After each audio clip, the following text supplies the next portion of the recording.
বছর ঘুরলেই বাংলা সহ 5 রাজ্যে ভোট। সেদিকে লক্ষ্য রেখে পশ্চিমবঙ্গ সহ 12 রাজ্যে চালু হয়ে গেল এসআইআর। সোমবার রাত 12টার পর ফ্রিজ পুরনো ভোটার তালিকা, মঙ্গলবার থেকে শুরু নিবিড় সংশোধন অভিযান, জানিয়ে দিল নির্বাচন কমিশন। মঙ্গলবার থেকে শুরু এনুমেরেশন ফর্ম ছাপা এবং বিএলওদের প্রশিক্ষণের কাজ চলবে 3রা নভেম্বর পর্যন্ত। 4 নভেম্বর থেকে 4 ডিসেম্বর পর্যন্ত বাড়ি বাড়ি গিয়ে এনুমেরেশন ফর্ম বিলি। খসড়া ভোটার তালিকা প্রকাশিত হবে 9 ডিসেম্বর। এই তালিকা নিয়ে অভিযোগ থাকলে তা 9 ডিসেম্বর থেকে 8 জানুয়ারির মধ্যে জানাতে হবে। অভিযোগ শোনা এবং খতিয়ে দেখার কাজ চলবে 9 ডিসেম্বর থেকে 31 জানুয়ারি পর্যন্ত। কমিশন চূড়ান্ত তালিকা প্রকাশ করবে 7 ফেব্রুয়ারি। তখনই বোঝা যাবে নাম থাকলো না কাটা গেল। এসআইআর প্রক্রিয়ার মূল দায়িত্ব থাকবে বিএলওদের ওপর। প্রত্যেক ভোটারের বাড়ি 3 বার যাবেন বিএলওরা। বাংলায় এসআইআর যেভাবে হবে জানিয়ে দিল কমিশন। ভোটারের তথ্য যাচাই করতে গিয়ে তারা বাড়িতে কাউকে না পেলে একটি নোটিশ সেটে দিয়ে আসবেন। নতুন ভোটারদের ফর্ম 6 ও ঘোষণাপত্র তারা সরবরাহ করবেন। তারপর সেই সব তথ্য নির্বাচন নিবন্ধন আধিকারিকদের কাছে জমা দেবেন। এসআইআর হলে কাদের দিতে হবে না কোনো নথি, কারা ছাড় পেতে চলেছে নথিপত্রের এই ঝঞ্ঝাট থেকে, জানিয়ে দিল নির্বাচন কমিশন। সাফ জানালো 2003 সালের সূচিতে যাদের নাম রয়েছে তাদের কোনো কাগজ দিতে হবে না। যদি বাবা মায়ের নাম থাকে তাহলে কাগজ জমা দিতে হবে না।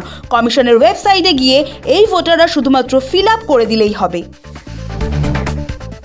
বাংলায় এসআইআর এর ঘোষণা হতে উচ্ছ্বাস প্রকাশ করেছে বঙ্গ বিজেপি।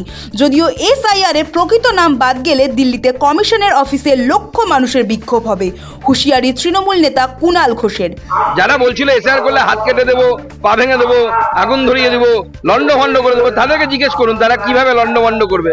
জেনুইন ভোটার বা একজন জেনুইন নাগরিককে যদি বাদ দেওয়া হয় বা হয়রান করা হয় তাহলে কিন্তু তার প্রতিবাদ হবে। 1 লক্ষ কর্মী সমর্থক নিয়ে গিয়ে দিল্লিতে নির্বাচন কমিশনের অফিস ঘেরাও হবে। পশ্চিমবঙ্গ সরকার নিশ্চয়ই সাংবিধানিক দায়িত্ব পালন করবে, আশাবাদী নির্বাচন কমিশন। মুখ্য নির্বাচন কমিশনার জ্ঞানেশ কুমার জানান, কমিশন সব রকম সহযোগিতা করতে প্রস্তুত। তবে রাজ্যের আইন শৃঙ্খলার দায়িত্ব সরকারের। ভোট প্রক্রিয়ায় কর্মী নিয়োগে বাধ্য সরকার। আশা করা যায় পশ্চিমবঙ্গের সরকারও সাংবিধানিক দায়িত্ব পালন করবে। 4 মাস পর ভোট, তবু বিজেপি শাসিত অসমে এখন এসআইআর হচ্ছে না, ব্যাখ্যা দিল নির্বাচন কমিশন। জানালো অসমের নাগরিকত্ব সংক্রান্ত বিষয়ে সুপ্রিম কোর্টে মামলা চলছে। মামলা নিষ্পত্তি না হওয়া পর্যন্ত সেখানে এসআইআর করা যাচ্ছে না। রাজ্যে এসআইআর শুরু হওয়ার আগেই রাজ্যে প্রশাসনে বড় সড় রদবদল। রাজ্যে 10 জেলাশাসক সহ 17 আমলাকে বদলি। নবান্ন থেকে জারি হলো বিজ্ঞপ্তি। স্পর্শকাতর জেলাগুলিতে বাড়তি নজর। 3 বছর পর শুরু হচ্ছে 100 দিনের কাজ। বাংলার বকেয়া টাকা দিতেই হবে মোদী সরকারকে। 100 দিনের কাজ নিয়ে হাইকোর্টের নির্দেশই বহাল রাখল সুপ্রিম কোর্ট। ডিজিটাল প্রতারণা ও ডিজিটাল অ্যারেস্টের ক্রমবর্ধমান ঘটনায় সরাসরি হস্তক্ষেপ সুপ্রিম কোর্টের।